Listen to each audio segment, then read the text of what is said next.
And you know what happens to people? This is the last thing I'm sharing with you, inshallah ta'ala. There are people who Allah makes many things easy for them. Please listen to this carefully. Allah makes many things easy for them. For some of you, Allah made money easy for you. It's just easy for you. For some of you, confidence is easy. It's no big deal. Other people get nervous, you don't get nervous. For some students of mine, studies are easy. Like I teach Arabic. Some of my students, wallahi, I could tell Allah made Arabic easy for this one. And the other one, مَا خُلِقَ لِدِرَاسَةِ الْعَرَبِيَّةِ He wasn't made to study Arabic. He's the smartest guy in his field. He will be a PhD in physics. He can't do mudaf and mudaf ilayh. He can't do it. You know? He wasn't made for it. This is tough for him. Not everybody is the same. Now what happens is when people get used to success, Allah makes one thing easy, then He makes the next thing easy, and then makes the next thing easy, and the next thing easy. Is everything always going to be easy? No, sometimes you'll fail.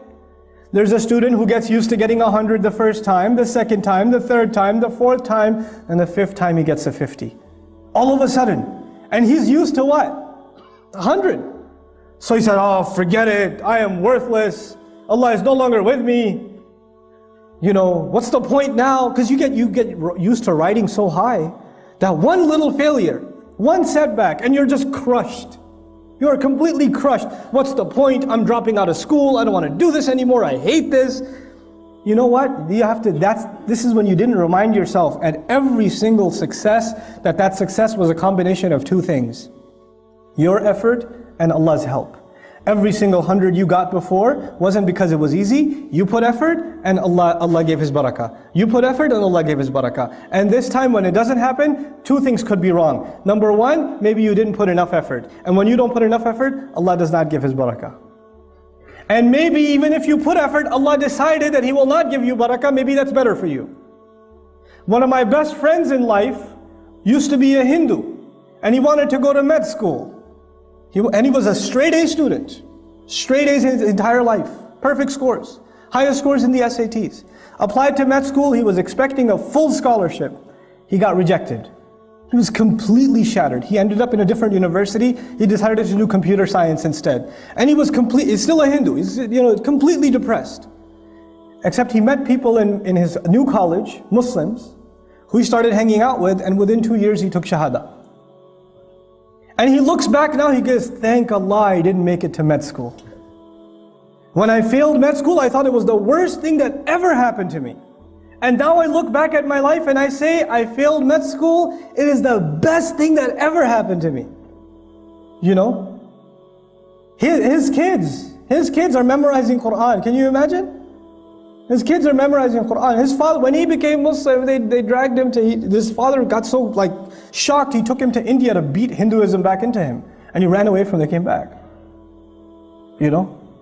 Now his kids are memorizing Quran, subhanallah. So sometimes we have to have trust in Allah. We get used to riding a high wave, and one little setback comes and we lose our trust in Allah. And then there are others who Allah gives you one difficulty, then He gives you another difficulty, then He gives you another difficulty, and He gives you another difficulty, and you start believing that I will never accomplish anything. My life is just difficult, man. Everything is hard for me. I keep getting fired. I keep failing my tests. I keep doing that. You get depressed.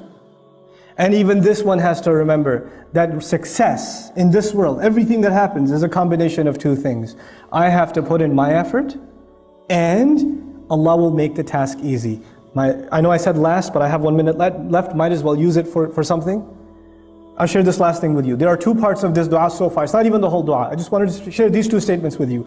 رَبِّ اشْرَحْ لِي صَدْرِي وَيَسِّرْ لِي أَمْرِي. There's a sir balaghi. There's a very beautiful eloquence to this statement. Allah is teaching us that if you have a calm heart, if you have a positive attitude, and you have tawakkul in Allah, and you put your work in, then Allah will make your mission easy. But if you start with the attitude, I know it's not going to work anyway, but I'll try. You already began with a defeated attitude, Allah will not make your task easy for you. You have to come with sharh al-sadr, you have to have an open chest, a positive attitude, belief that Allah will give you success in what you do. And if He doesn't give it to you, well, you're still saying Alhamdulillah, but you don't walk into an effort, you don't start a project, you don't start doing any work, and you begin with saying, I'm probably not going to succeed anyway, given my track record. You don't begin with that attitude. then Allah will not make your job easy for you. So if we have that good heart before Allah Azza wa Jal, Allah will make our task easy for us, subhanahu wa ta'ala. With that, I pray that Allah Azza wa Jal gives us all the ability to take advantage of the wisdom of the great prophets of Allah alayhimu salatu wasalam that is captured in their du'as. They said such few words, but they taught us so much of how to better our lives as believers and how to live our life successfully for Allah's deen and also make the best of this dunya. May Allah Azza wa Jal make us find the balance between this deen and this dunya as He intends it, and may Allah put all of us to the service of His beautiful deen and this ummah. Barakallahu li wa lakum fil Qur'an al-Hakim wa nafa'ani wa iyyakum bil ayati wa dhikr al-Hakim.